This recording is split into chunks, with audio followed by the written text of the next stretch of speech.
ध्यानाभ्यास के इस आत्मशुद्धि के अनुष्ठान में आपका हृदय से स्वागत है, अभिनंदन है, अभिवादन है। ध्यानाभ्यास के लिए कृपया अपने नेत्रों को बंद कर लीजिए।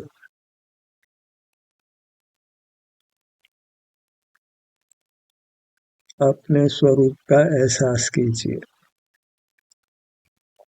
सिर से पैरों तक विस्तार को प्राप्त ये आपका स्वरूप है। यही आपको सुख दुख का अनुभव होता है। प्रधानता से आप अपने को सुखी ही अनुभव करते हैं, पर कर्म का उदय होने पर हमको अपने स्वरूप में अर्थात अपने आभ्यंतर अमूर्त शरीर में वेदना का अनुभव होता है। वह वेदना का अनुभव नहीं हो, इसीलिए हमको ध्यानाभ्यास करना है। आत्मशुद्धि की इस प्रक्रिया से गुजरना है। फिर अपने ध्यान को अपने पर लाना है। अपने सिर से पैरों तक यही फैलाना है। इसी में विचरण करना है। इसी के विभिन्न भागों का संवेदन करना है। जब हम इसके किसी भाग को लक्ष्य में लेते हैं, छोटे भाग को लक्ष्य में लेते हैं, तो उस भाग का स्पष्ट संवेदन होता है। जब बड़े भाग को लक्ष्य में लेते हैं तो छोटे छोटे भागों की स्पष्ट संवेदना नहीं मिलती है।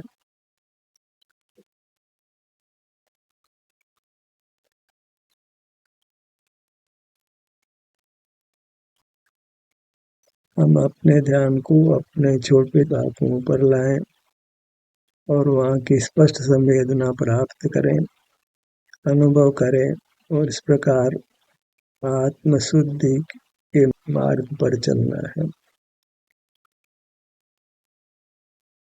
सब कार्य अपने विस्तार में ही करना है, क्योंकि कर्म का बंधन अपने विस्तार में ही है। जहाँ बंधन है वहीं उस बंधन को हटाने का प्रयत्न किया जाता है। सिर से पैरों तक ही बंधन है तो सारा पुरुषार्थ हमें यही करना है। इसके लिए नेत्रों को खुला रखने की आवश्यकता नहीं है। अनिंद्रिय का व्यापार करने की आवश्यकता भी नहीं है। कुछ विचार की आवश्यकता नहीं, कुछ बोलने की या कुछ हिलने डुलने की आवश्यकता नहीं। बस हर बात की संवेदना को अनुभव में लेना है। हर बात के सन्मुख होकर वहाँ के स्वास्थ्य की स्थिति को अनुभव में लेना है। यह अनुभव ही आत्मशुद्धि का उपाय है। हमको कर्म के बंधन से मुक्त करता है और अपने को सुख में स्थापित करता है। सिर से पैरों तक अपना इतना विस्तार है, ऐसी हमको अनुभव से प्रतीति है। अब इसी के ही विभिन्न भागों पर जाकर हर भाग की स्पष्ट संवेदना का अनुभव में लेना है। इस प्रकार अपने को बद्ध मूर्त कर्मों से मुक्त करना है।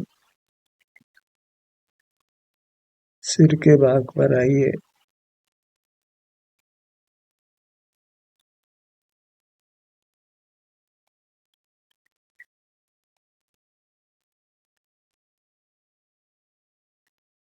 थोड़े थोड़े भाग पर ही हम स्पष्ट संवेदना को ग्रहण करते हैं और इस प्रकार क्रम से अपने को कर्मों के बंधन से मुक्त करते जाते हैं।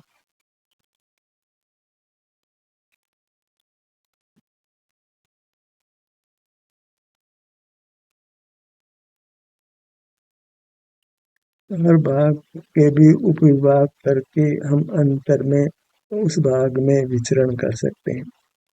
सिर के भाग में भी विचरण कर सकते हैं, आगे से पीछे की ओर, पुनः पीछे से आगे की ओर, बाईं ओर से दाईं ओर, दाईं ओर से बाईं ओर, बीच के भाग में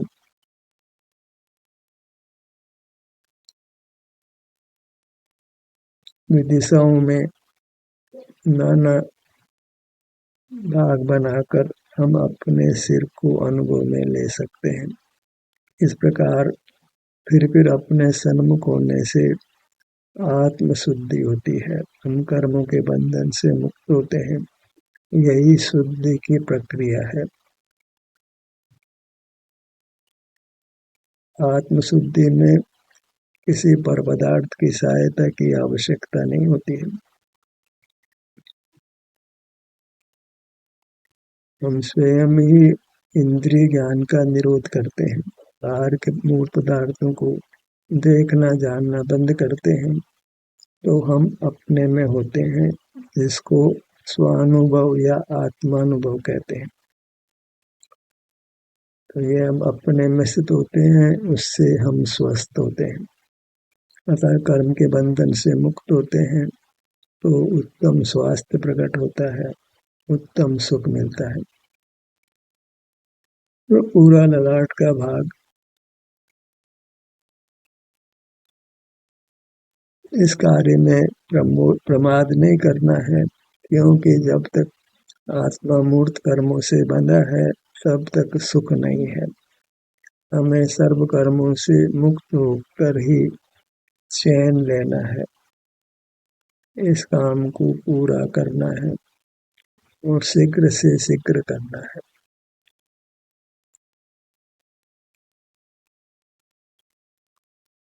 दोनों भवों का मध्य भाग,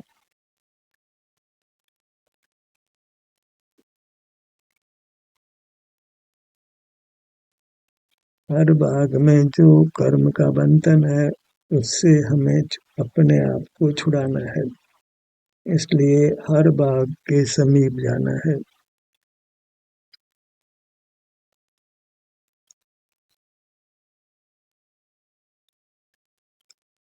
वृत्ति अपने विस्तार में केली करती है तो क्रमशः शुद्ध होते होते पूर्ण शुद्ध हो जाती है। शुद्धता अशुद्धता वृत्ति में ही कही जाती है।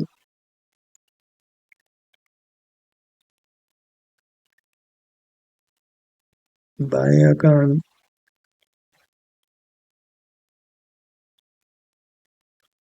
दायां कान, कान के भी विभाग कर सकते हैं। जैसे भी बने अपने में अंतर में ठहरना है, क्योंकि सुख का स्थान अपनी मूर्त ही है, बाहर नहीं है।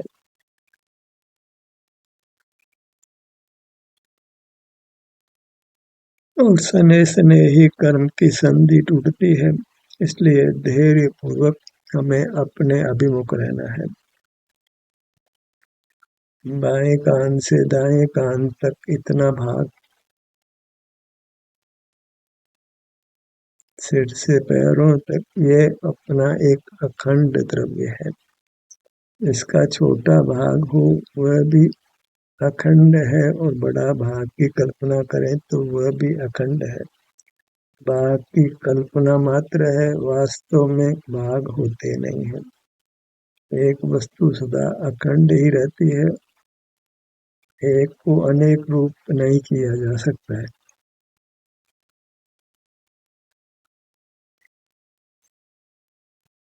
नासिका,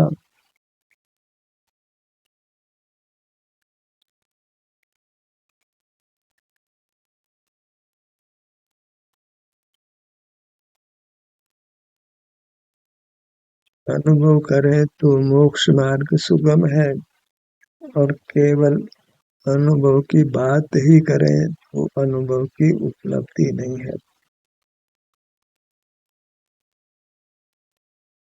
वह फिर केवल वाक विलास है, बोलने का ही सुख लेना होता।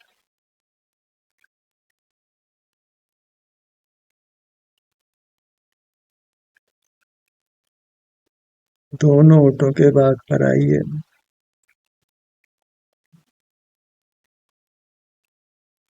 सिर से पैरों तक पूरी वस्तु एक ही है।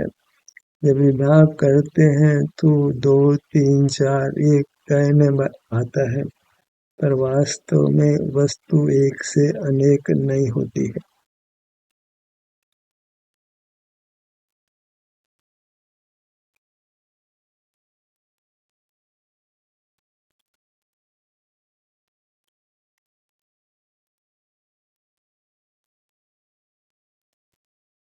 मुख के भीतर ऊपर की दंत पंक्ति, नीचे की दंत पंक्ति,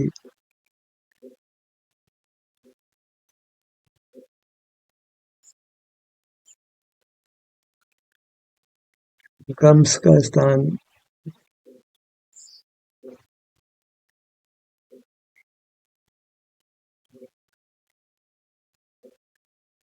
प्रत्येक दांत के स्थान पर आप अपने ध्यान को ला सकते हैं। इस प्रकार प्रत्येक दांत को स्वस्थ बना सकते हैं, पर निश्चित ही हमको अपने भागों पर ठहरना होता है, फिर वहाँ पर आना होता है, क्योंकि शुद्धि में कुछ समय लगता है। इस कार्य को अनवरत रूप से करना है जब तक हम पूर्ण शुद्धता को प्राप्त नहीं कर लेते। इस मूर्त शरीर से, मूर्त कारमान शरीर से मुक्त नहीं हो जाते।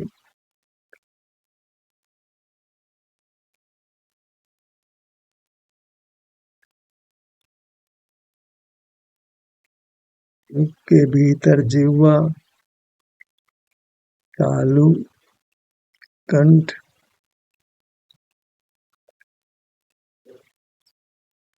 ठुड्डी, ठुड्डी से सिर तक, बाएं कान से दाएं कान तक, नासिका से सिर के पीछे तक, ये हमारा दिव्य मुखमंडल है।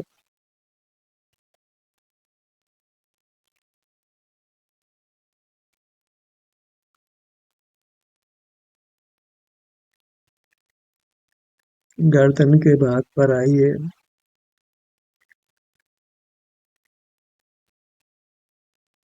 इस कार्य की पुनरावृत्ति करते रहना है जब तक परमात्म दशा की प्राप्ति नहीं हो। हमने एक बार कर लिया, जान लिया, इतने मात्र से परमात्म दशा मिलने वाली नहीं है।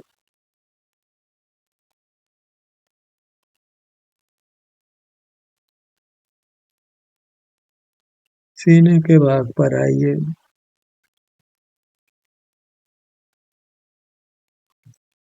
वस्तु एक ही है, अनेकता की तो हम कल्पना मात्र करते हैं। यहाँ एक ही है, 2, 3, 4, 5 किसी अपेक्षा से कहने में आता है, अन्यथा वस्तु एक ही है। जैसे 5 उंगलियां कहने में आता है, पर वास्तव में तो सिर से पैरों तक ये मैं एक ही हूँ।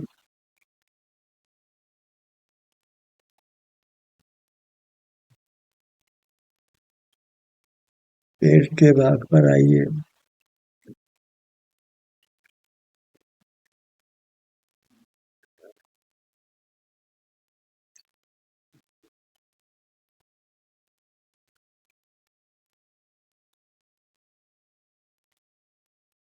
पीठ का भाग, बायां कंधा, दायां कंधा,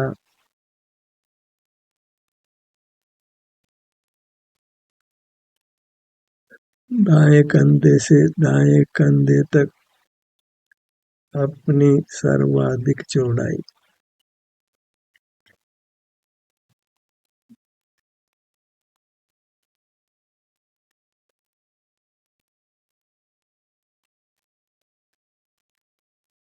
पूरी पीठ,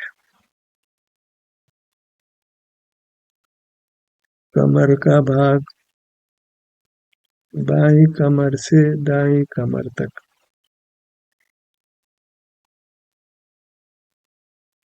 जो अनुभूत है उसी का अनुभव हम करते हैं। ध्यान परिचित वस्तु का ही होता है, अपरिचित वस्तु का नहीं होता।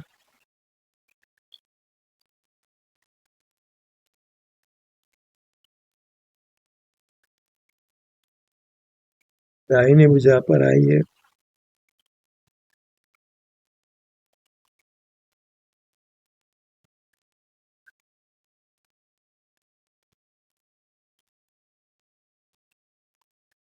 विवाह करने से कोई वस्तु खंडित नहीं हो जाती, क्योंकि यह केवल विवाह कल्पना है।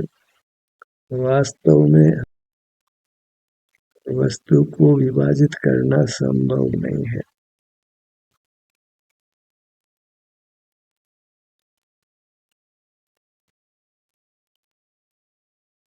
छोटे छोटे भाग कर ग्रहण करना ये ध्यान की विधि है।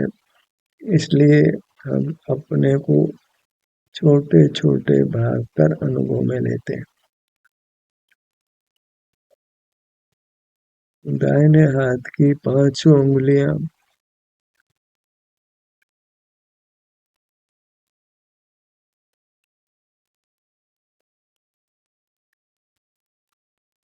छोटी उंगली अनामिका, मध्यमा, तर्जनी, अंगूठा।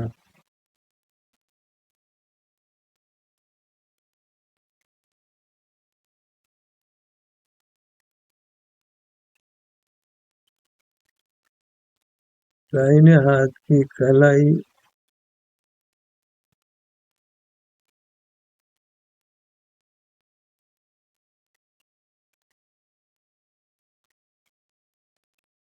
कलाई से कोहनी तक आगे की भुजा।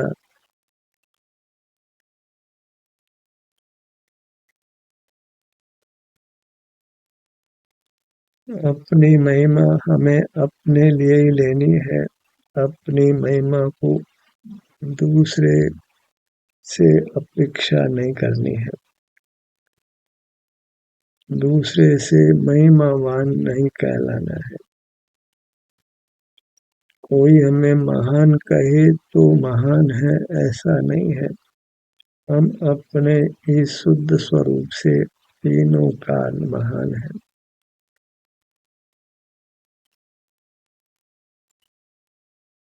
कोई बुरा कहे तो भी हम अपने स्वरूप से उतने ही महान हैं।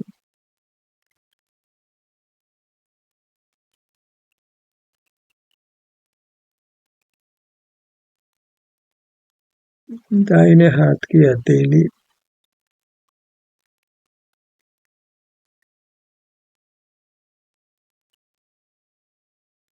कर पृष्ठ, कलाई,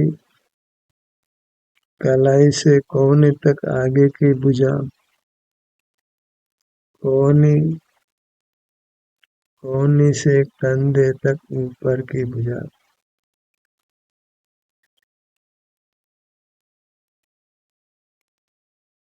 सुखी होने के लिए एक ही आवश्यकता है कि हम अपना अनुभव करें। बाहर से वास्तव में हमारे सुख का कोई संबंध नहीं। बाहर में ही अनुकूलता जुटाने के लिए हम रात दिन प्रयत्नशील रहते हैं, पर अनुकूलता प्रतिकूलता वास्तव में भीतर होती है।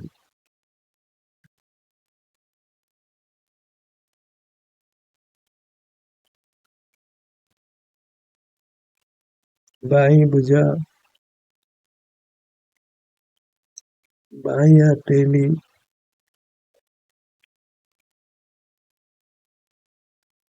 पांचों उंगलियां, अंगूठा, तर्जनी, मध्यमा, अनामिका, कनिष्ठिका। अंगों का नाम मन में लेकर हम अपने ध्यान को अपने अंगों पर लाते हैं। उसी से हम मूढ़ कर्मों के बंधन से छूटते हैं।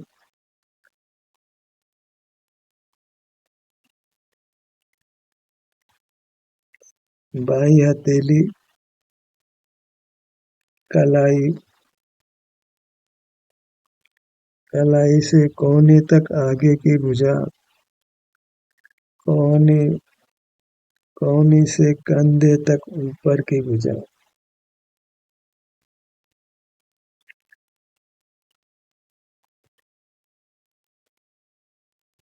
पूरा बायां हाथ, पूरा दायां हाथ,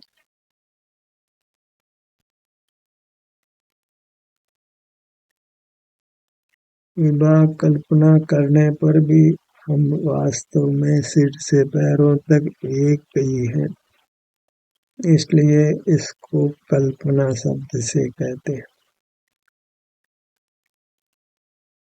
दाहिना पैर,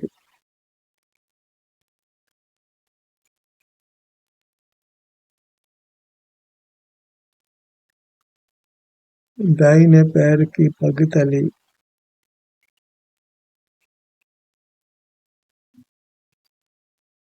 इस प्रकार हम अपने को बाहर से छुड़ाते हैं, माने मोह से ही छुड़ाते हैं, क्योंकि जहाँ मोह है वहाँ अवश्य राग अधिक है, वहीं फिर अस्वास्थ्य होता है और हम दुख को पाते हैं।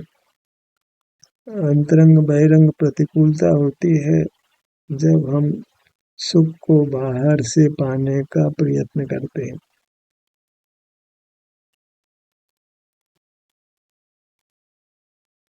दाहिने पैर की एड़ी,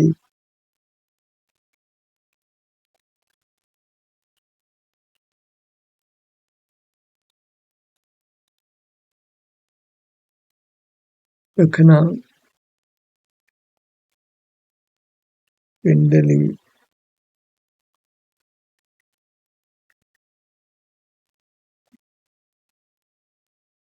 घुटना, जंगा,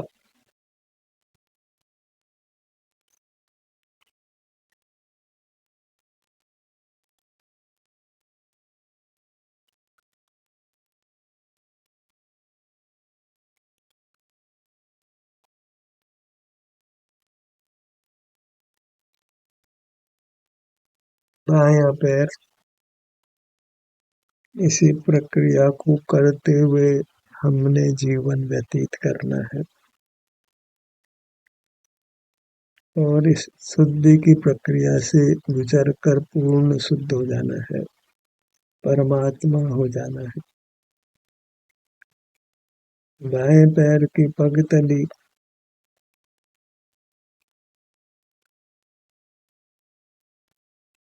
पांचों अंगुलियां, अंगूठा,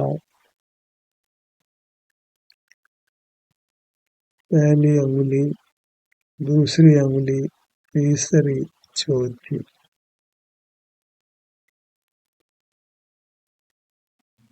किसी भाग पर जितना ठहरते हैं उतने आगे आगे अधिक संवेदना प्राप्त होती है।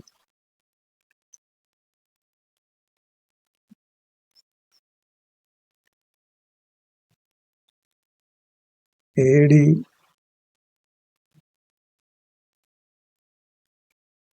टखना,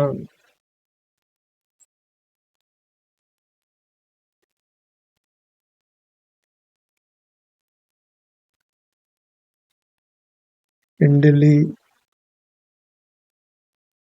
घुटना, जंगा,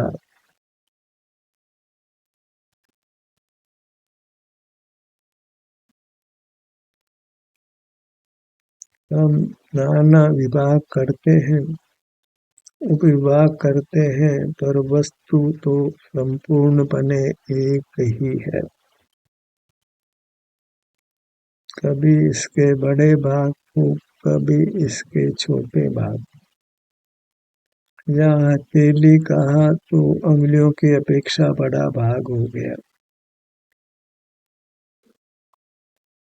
अंगूठा कहा तो और छोटा भाग हो गया, फिर अंगूठे के दो भाग किए तो और छोटा भाग हो गया।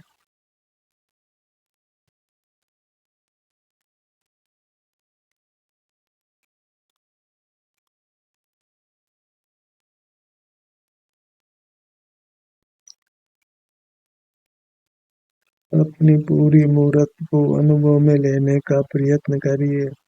सिर से पैरों तक ये मैं हूँ, इतना ही मेरा विस्तार है।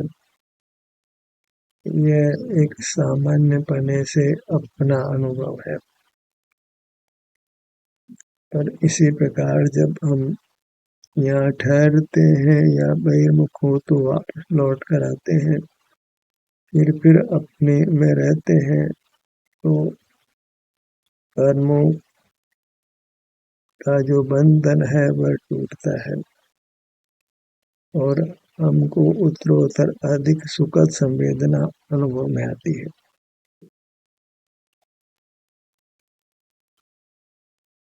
पूरी मूर्त सिर से पैरों तक एक ही है। भले इस प्रकार लक्ष्य में लेने से छोटे छोटे भागों का स्पष्ट संवेदन नहीं होता हो, पर हमारा प्रयोजन अपने अभिमुख रहना है।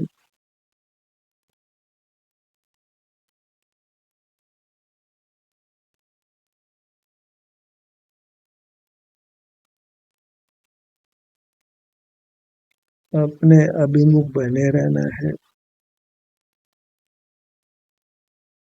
दृष्टि को अपने विस्तार में ही फैलाना है।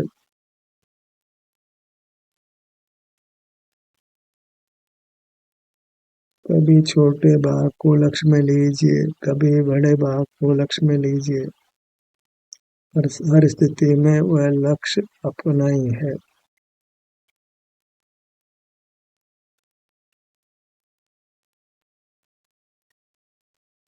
अपनी मूर्त को ही परमात्मा की प्रतिमा मानिए। एक बार हृदय से स्वीकार करिए कि सिर से पैरों तक अनुभव में आता हुआ ये अपना आभ्यंतर सुख स्वभावी शरीर ही अपने लिए परमात्मा है। इसकी जितनी भक्ति करें उतनी कम है, जितना इसकी महिमा का गुणगान करें उतना कम है।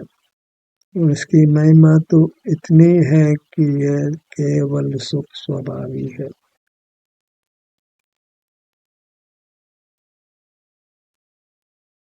इसमें अन्य सर्वभावों का निषेध आ जाता है कि वे हमारे स्वभाव नहीं है। अपनी सुख स्वभावी तो मूर्त को लक्ष्य में लीजिए कि इसमें हो रही सुख शांति को लक्ष्य में लीजिए। ग्रहण अपनी पूरी वस्तु का होता है।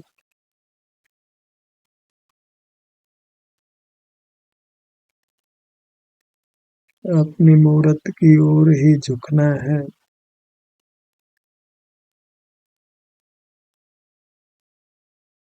इसी की अपने चित्त में प्रभाव न करना है। इसी में अपने को पुनः पुनः स्थित होना है।